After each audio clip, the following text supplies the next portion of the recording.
Titans Bears. This one, you know, Bears very near and dear to your heart. I know I will be there. I'll be there on Sunday. We'll be in the building. Carmen Vitali will be in the building. So she's going to give us a skinny when we get back on Thursday. She's going to tell us, are they going to the Super Bowl or are they getting the number 1 overall draft pick? There's absolutely no in between. There's no in between. There's never any in between. A lot of changes for the Titans, obviously, with the new head coach and Brian Callahan.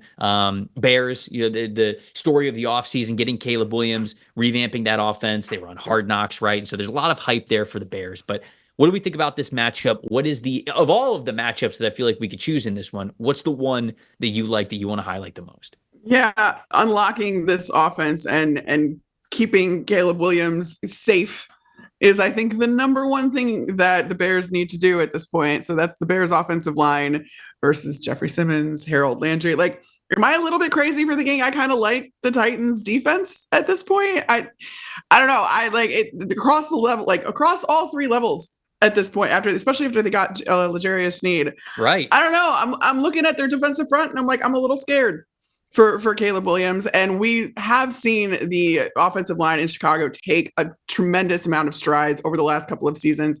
I do not think they deserved half the ire they got last year. I think when your quarterback holds on to the ball more than any other quarterback, that just kind of makes it life difficult for an offensive line.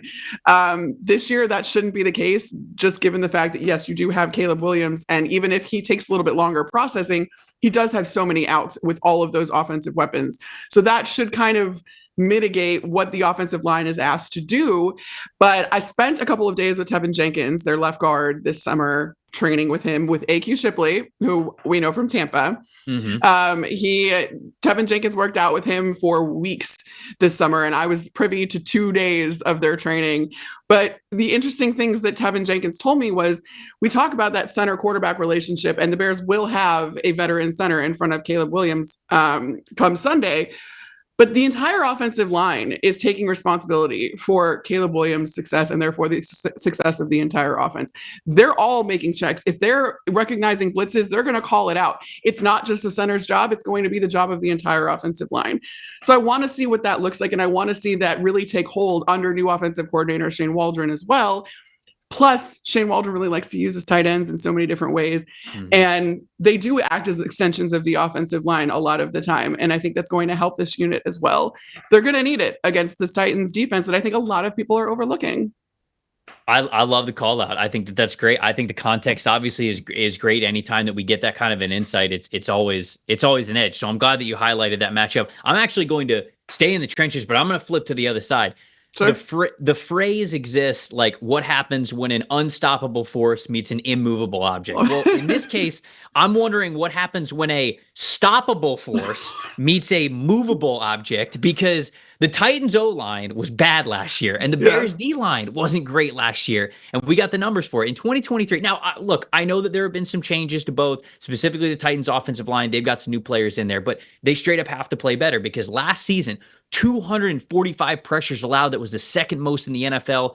49 sacks allowed. That was the most in the NFL. Now, when you flip sides to the Bears, the Montez Sweat trade ended up being huge for them, because he felt like he was carrying that defensive line once he arrived. Because even with his presence, though, when you take into the totality of what was the 2023 season, they were just 29th in pass rush win percentage as a group, 33.8, and they were 26th in total pressure. So these are two units that both of these teams knew they had to improve going into this offseason. Who improved more? And I think that is going to be a major factor in how these offenses and defenses operate here. The X factor for this, which isn't my plus factor, but it could have been, Bill Callahan, which is Brian Callahan's. Right. Brian Callahan's trust father. Anybody to improve an offensive line. His last name is Callahan. Correct. Right. He comes over to the Titans staff to be on his son's coaching staff now. He's been coaching the Cleveland Browns offensive line over the last couple of years, one of the best offensive line coaches that we got in the NFL. Now he is working with that unit. So I think by default, you're thinking the floor is raised there. But what's Chicago's defensive line like? So I think that will really tell the tale.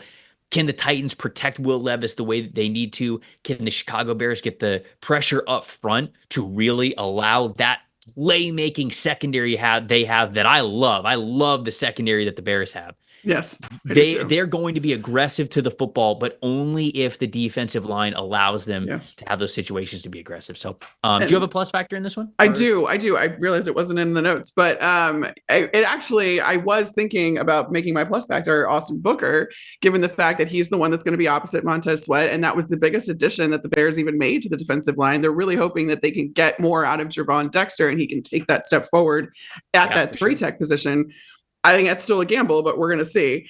My plus factor, though, is actually going to be Cole Kmet, because he's one of the longest tenured Bears, but I think this is the first time that we're going to see him utilized correctly in Shane Waldron's system. Shane Waldron runs multiple tight end sets at one of the highest rates in the league. And Cole Kmet presents such a good kind of way to exploit matchups with the defense, given the fact that at Notre Dame, he was a primarily blocking tight end. Over the last few years, he has blossomed into a receiving tight end. His hands have been great. And we've seen in preseason that Caleb Williams trusts him. There were a couple times, and I think one of the first big plays that everybody oohed and awed over with Caleb Williams was him rolling out on the run, torquing his body while neither of his feet are planted on the ground, and slinging it to Cole Kmet, who got a 26-yard gain off of it. So it seems like those guys already have a rapport. He's a big target. And I think that that's going to go a long way with the rookie quarterback. And we talk a ton about the receivers, and rightfully so, in DJ Moore, Keenan Allen, and now Rome Odunze.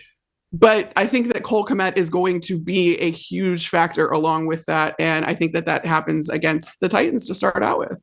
I love the shout out there. I also love the Austin Booker shout out because Booker, his draft process was all over the place. A lot of people really loved him around like December and January, but then, he kind of showed up to the Senior Bowl a little bit higher in weight than we thought he was going to be because he was just trying to get bigger. Wasn't playing as well. It wasn't as explosive. We saw that at a combine. It kind of freaked teams out. I think that's why you saw him slide as much as he did during the draft. But now he feels much more comfortable with that weight very clearly. We saw him in the preseason play pretty well. So I think that he isn't sort of a plus factor as well for that defensive line. I was saying that absolutely needs some more dynamic playmakers. I think the plus factor in this one is DeAndre Hopkins. And it's a little bit of an obvious, but he's coming back from a knee injury that forced him to miss most of training camp and most of the preseason there. So his presence, I think, is going to mean a lot because the Titans have Calvin Ridley, and I think Calvin Ridley is going to be fine for them. But I mentioned how much I respect this Chicago secondary with Jalen Johnson and Kyler Gordon, Kevin Byard, Jaquan Brisker. Tyreek Stevenson is there, and Stevenson didn't have a great year last year in his rookie season, but I think he's a candidate to bounce back. Now, just because I think he's going to have that he could have a bounce back season, that's different than having to guard DeAndre Hopkins if DeAndre Hopkins is playing really well. So I think that's going to be a matchup that's really important. And if the Titans want to kind of keep up with the Bears offense, I think that it's going to have to be through two wide receivers playing really well. So I think that Hopkins being back and being healthy enough to be a difference maker is going to be very, very important.